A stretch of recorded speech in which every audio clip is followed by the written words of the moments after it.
आज लाखों बच्चों का भविष्य अंधकार की कागार पे खड़ा है। 2 आईपीएल हैं सर इस देश में। एक आईपीएल है जिसे कहते हैं इंडियन प्रीमियर लीग और दूसरा आईपीएल है जो है इंडियन पेपर लीग, जिसमें युवाओं के भविष्य के साथ खेल होता है। कि एनटीए जो जिसे नेशनल टेस्टिंग एजेंसी का नाम देके जिसका गठन किया गया था, उस एनटीए का फुल फॉर्म आज नो ट्रस्ट एनीमोर हो गया है। आज लाखों बच्चों का भविष्य अंधकार की कागार पे खड़ा है। नीट यूजी और यूजीसी नेट कैसे उस एग्जामिनेशन को पेपर लीक हुए, क्या उसमें माफियाओं का राज रहा और कैसे इन 35 लाख बच्चों का भविष्य आज अंधकार की कागार पे खड़ा हुआ है। 2024 के नीट के पेपर में कैसे 67 बच्चों की रैंक 1 आ गई। मुझे पता है कि क्या पीड़ा होती है जब सालों की आपकी मेहनत पर पानी फिर जाए क्योंकि एक एग्जामिनेशन, एक पेपर लीक हो जाता है। तब सिर्फ दिल नहीं टूटता, विद्यार्थी, एक इंसान पूरा टूट जाता है, उसका मनोबल टूट जाता है। जिस शिक्षा व्यवस्था में परीक्षा शिक्षा माफिया जन्म लेता है, जिसके तहत आज लाखों बच्चों का भविष्य अंधकार की कागार पे खड़ा है,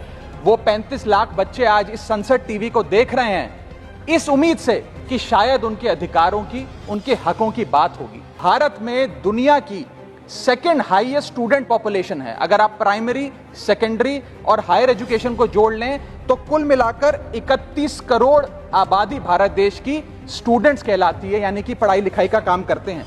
लेकिन उन युवाओं के लिए हमने किया क्या? मैं बताना चाहता हूं कि इस व्यवस्था ने, सरकार ने उन लोगों के लिए क्या किया। 2 आईपीएल हैं सर इस देश में। एक आईपीएल है जिसमें गेंद और बल्ले का खेल होता है, जिसे कहते हैं इंडियन प्रीमियर लीग, और दूसरा आईपीएल है जिसमें युवाओं के भविष्य के साथ खेल होता है, जो है इंडियन पेपर लीग। सर, मैं इन स्टूडेंट्स की पीड़ा इसलिए भी समझता हूं क्योंकि मैं खुद स्टूडेंट रहा हूं।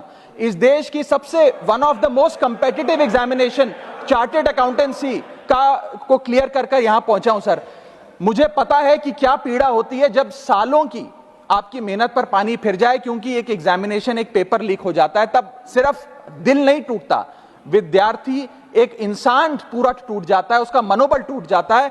आज उस मनोबल को हमें सबको मिलकर एड्रेस करने की आवश्यकता है। और आज मैं उन युवाओं की ओर से, नीट से संबंधित उन 35 लाख स्टूडेंट्स की ओर से सरकार से 5 सवाल पूछना चाहूंगा। और वो पूछने से पहले ये बताना चाहूंगा कि एनटीए जो जिसे नेशनल टेस्टिंग एजेंसी का नाम देके जिसका गठन किया गया था कि वो युवाओं के भविष्य के लिए कुछ कारगर कदम उठाएगी, एक ट्रांसपेरेंसी से एग्जामिनेशन कराएगी, उस एनटीए का फुल फॉर्म आज नो ट्रस्ट एनीमोर हो गया है। कोई भी विद्यार्थी आज इस एनटीए पे विश्वास नहीं कर रहा।